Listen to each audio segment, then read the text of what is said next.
Protesters continue to gather in the main Independence Square in Kiev, but the opposition failed today to get a vote of no confidence passed against the government. Joining me right now from Ukraine is Vitali Klitschko. He is the reigning heavyweight boxing champion, and he's also one of the leaders of the opposition. Mr. Klitschko, thank you for joining me.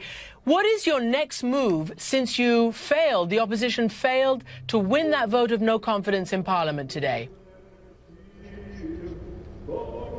Good evening, everybody. It's today in Parliament. What happens actually in a couple of days, and all people in Ukraine very upset. The government destroyed wish of signing association agreement with European Union. And just a couple of days ago, a group of students demonstrate for European Union with European and Ukrainian flags. And special police forces beat the students very badly. And people are very upset and angry with that. And nobody in government take responsibility for this activity. Okay, Mr. Klitschko. Right now, Mr. Klitschko, what happens next? The Prime Minister has said that he's willing to hold talks with the opposition, but if the opposition doesn't respond, then he said, we have the forces. Is the opposition ready to hold talks with the government? We call to the people and support his interest, and if so many people coming to the street, because it's the protest most in Ukraine right now is very big. And our proposal, if you not agree and send the government to retirement, we have to come together. And that's why we ask the people, if you not agree, if you're ready to defend your future, please come into us, support us, and we definitely win if people come into the street.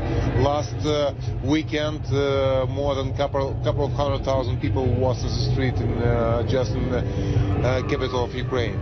Right, but Mr. Klitschko, you seem to be saying then that these protests will continue, and you are calling on President Yanukovych and the government to step down. Are you saying no to talks, no to any compromise or some kind of talks with the government?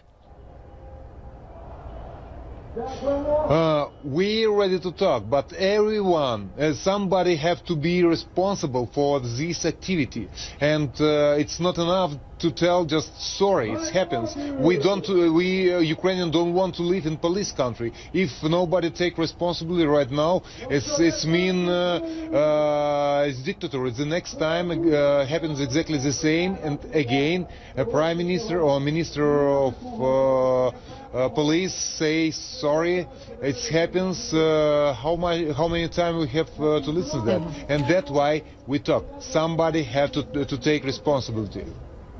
All right, well, let's say somebody does. We wasn't sure it's Prime Minister is responsible. All right, well, let me ask you this, because you yourself have been out there trying to keep your side peaceful. You were described as trying to, stop any kind of violence on the side of the demonstrators. What is your strategy in these big demonstrations?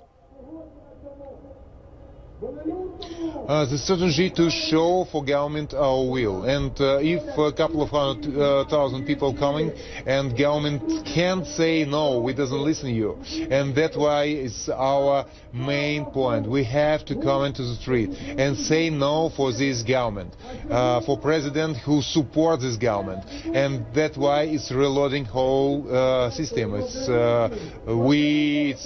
our main goal, because the system, it's painful to talk about that, but painful to listen. It's Ukraine is most corrupted country in Europe, and just a week before Vilnius, the government stopped the association agreement, and the government steal the hope of the people to make reform, to live better with European standards of life. That is main point, and that's why we call to the people, if you want to live with European standards of life, you have to come into the street and make peaceful demonstration against the government, against the politic of president. Okay, let me ask you this. Let's see, where these protests lead. But there's another issue, right? And that issue is the actions of Moscow, of President Putin. Is there a way to de-escalate this conflict and to somehow persuade Moscow that your desires to be closer to Europe does not threaten Russia, does not threaten Moscow? Have you thought about that side? We told everybody it's peaceful demonstration. We understand the geopolitical interest of our east neighbor. It's very big, but 60% of Ukrainians want to be part of European Union, and we have to defend his idea to live with European standards. What regarding Russia, it's a question what we understand is influence is very big from Russia, but influence not of the people, influence on president, and we hope he defend the interest of the people and not interest of neighbor countries. Vitali Klitschko, thank you very much indeed for joining me.